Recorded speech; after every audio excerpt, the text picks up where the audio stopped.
Hey everyone, welcome to the Royal Vanity. I'm Brianna and I'm the swing for the Princess Academy and the Villain's Lair here at PattyCake Productions. What swing means is that I'm the understudy for all the princesses and villains, and I have to be able to transform myself into any of these roles as needed.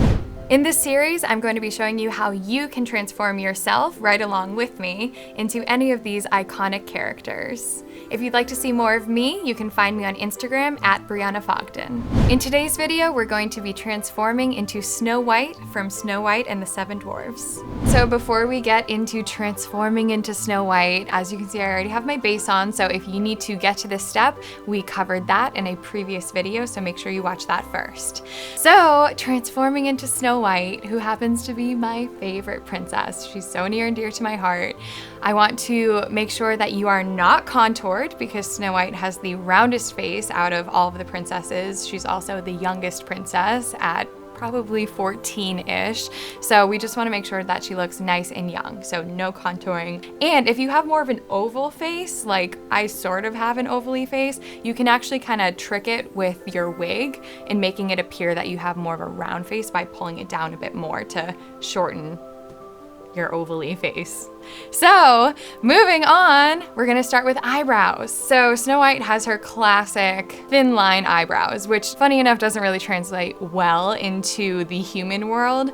So we're gonna just fake it a little bit. So I am once again using my Anastasia Beverly Hills in the color Granite, which is just pure black. I love this because it is waterproof. So if you're sweating, it's not gonna drip anywhere. Snow White has very short brows, so you want to be very careful that you don't drag the line too far. I have pretty long brows for a normal person, so I'm going to just stop right at my tail, and we're going to try and make it as kind of ovally, or as, I don't know what the right word is. It's not archy though. You don't want that like 2019 Instagram brow. Keep in mind that whenever you're working with dark colors, you want to build the color, so start off with a little bit of product and build up. Because I'm sort of cheating the shape of my brow, I don't know how well you can tell, but I've sort of just drawn on the shape that I want for Snow White onto my regular brow, which is much archier. So I'm going to be taking a flat concealer brush and a little bit of concealer and kind of working with the shape a little bit more and almost canceling out my darker brow hair to make this shape even more realistic. So another thing to keep in mind with Snow White's brows is that the start of her brow is actually circly. So sometimes brows, you know, have that square start off to them. Mine naturally do that, so you kind of have to cheat it a little bit, but just make sure that you're not giving her these like hard angles because Snow White is all about that roundness and that softness. It's part of her charm. Moving on to eyeshadow. So we're gonna try and mimic this. It's going to be so basic. So before I put any shadow on, I always use an eyeshadow primer. This is from NYX. It's my absolute favorite because it's cheap and it works really, really well. It's the HD High Definition Eyeshadow Base.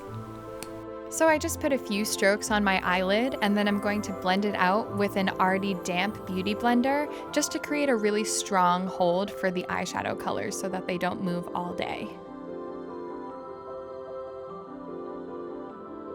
So the nice thing about this eyeshadow is because it's more of like a contour of the eyelid, we're going to be using just a basic light contour color. So you probably have a color like this. I feel like this coolish brown, light brown comes in any drugstore eyeshadow kit as like the crease color.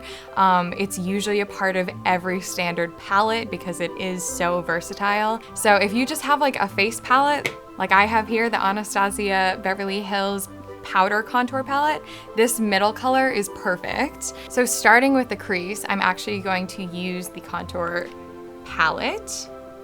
And using a big fluffy brush, we want to make this as blended and natural seeming as possible. So start light, you can always build, and really big swoopy, not pressed moments. So now I'm bringing the color under my waterline. This is something I do for myself because I do have double bags. However, it is a fun little thing you can do to sort of round this character out. go into your palettes and find these colors. You don't need to go out and buy new makeup. I promise you already have this color. And I promise you already have the lid color, which is really just a basic, neutrally, not white because that would pull too much attention, but kind of just a lighter skin color. So ColourPop has this really great one. It's called Hear Me Out. Taking a flat shadow brush, I'm just pressing this color onto the lid and make sure that you cover the entire eyelid for this. The things that we want to stand out on Snow White's face are her red lips red as the rose, and her rosy cheeks. So everything other than that, like her natural black eyebrows, shouldn't be pulling attention. Do you know what I mean? So her eyeshadow in that sense will also not be pulling attention. So we're going to really just contour our eyes. So because Snow White is traditionally skin white as snow, sometimes it gets a little tricky when your skin itself is not white as snow. So putting a black wig on actually helps a lot. It makes your skin really pop, even if you kind of have like these olivey undertones like I do. So my face right now is a very different color than the rest of me, which breaks the illusion. So I'm going to very lightly on like a big fluffy powder brush be taking a little bit of contour, even tapping some off, and just lightly just warming up my skin just a little bit. Don't go crazy though. So for eyeliner, I found that the most waterproof eyeliner is the Tarte Clay Paint Liner, and I painted on with a small, super tiny angled brush. This is the Sigma Winged Liner EO6.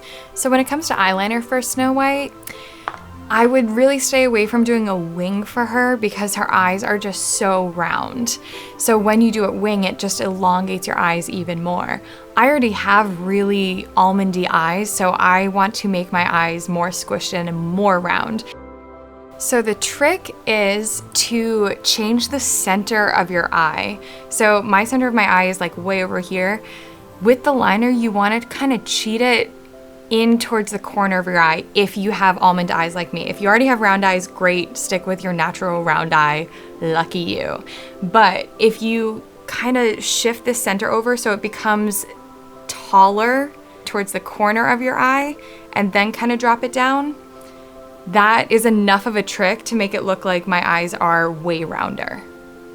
On the note of the wing, think that it's appropriate to do a little flick out, because I personally think just ending your eyeliner at the end of your eye looks unfinished. So just to make the illusion that you are perfect and flawless, I think a little flick out is totally okay, but don't be doing like big wings, you know what I mean? So next we have mascara. The most waterproof mascara I've ever found is the Clinique High Impact Waterproof Mascara. So I always let my mascara dry. I just take a little phone break. I don't touch anything else on my face, so I just give it a solid minute. When you're picking lashes for princesses, be very careful on how compacted they are. You don't want them to be so thick and close together that it kind of just looks like another big black line. Because these younger princesses are so open-eyed and young, you really want to keep that illusion. You want a lash that looks natural, so something that's very wispy is very nice. I love the lashes that I found from Kiss, the Naked Drama collection in chiffon. I think they look the best out of any drugstore lash I've found thus far. So for Snow White's cheeks, she has very rosy cheeks. So a perfect example would be this NARS palette called Unfiltered One. This, you think would maybe work well? It's not going to. This color, however, actually a mix of these two works shockingly well for Snow White. You kind of want that deeper, reddy pink. And remember that when you're using bright colors like this, you can always build the color. You can't always take the color away. So go slow. When you're picking a blush color for this, be careful that it's not too red. It can get disillusioned very quickly in that it takes you out of, oh, this is a real person. And then it becomes, oh, this is a person in a costume. So we want to stay away from that. So something that has still that pop of color, but not that bright red. You will be shocked at how washed out you get once a black wig touches your head. So I'm going to leave my blush like this for now, and then I'm probably going to readjust once I have the wig on. I always leave my bottom mascara until the very end, so once I'm done with my face, I just go back in and put it on. Okay, now for lips. This is probably the most important part of all of Snow White. So I always paint first with a lipstick that I know is going to stay. And I actually got this for free as a little thank you gift. It's the NARS Star Woman, and it's a great red for just a red. So we're gonna do this first. We're gonna let it dry, and then we're gonna revisit it, and I'll tell you why in a second. So her red lips, I think, should be a liquid lipstick because that's not going to move all day, no matter what you're doing. If you're at a party, if you are at a convention, if you are on stage performing, I think that the red lipstick should stay in place all day, no matter the occasion. The thing with this, you need to let the lipstick dry. Don't try and go in when it's still wet, especially with liquid lipsticks like this, because it's just gonna become a liquid mess.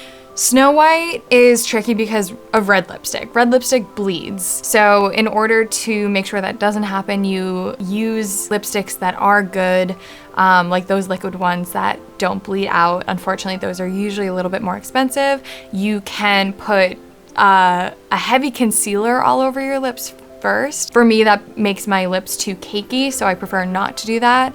Another great trick is using just a red pencil liner to draw your lip shape, color in, and then put your lipstick on top. So now that my lipstick is dry, I'm going to go in with my favorite flat concealer brush and my favorite concealer, and with very little product on the tip of this brush, I'm going to go in and gently remove that red lipstick. Snow White is just known for kissing all the little dwarves and leaving these big red kiss marks. So I think you should have kissable lipstick too. So on top of this NARS lipstick, I'm going to be putting MAC Russian Red.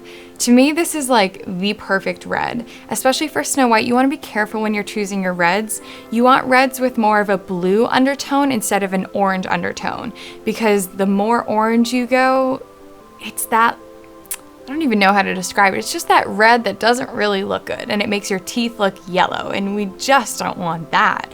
So blue undertones actually will make your teeth look whiter, and especially when your face is so white and you have these huge contrasting colors of the reds and the white and the black, you want your teeth to look as white as possible. So this is great because it does have that shine, and it kind of appears as if you do have a gloss on, even though you don't. But let me show you the coolest part. You can give a big ol' red kiss, but still have a full lip. And this will last you literally all day, I promise. So now that we're all done, it's time to get wigged. So if you've never worn a wig before, you're gonna want a wig cap. There's a thicker band here. That's what you want resting on your forehead. So twist and pin in place, and then make sure all your little hairs along your hairline are tucked in. Adjust the wig to fit your face and pin in place.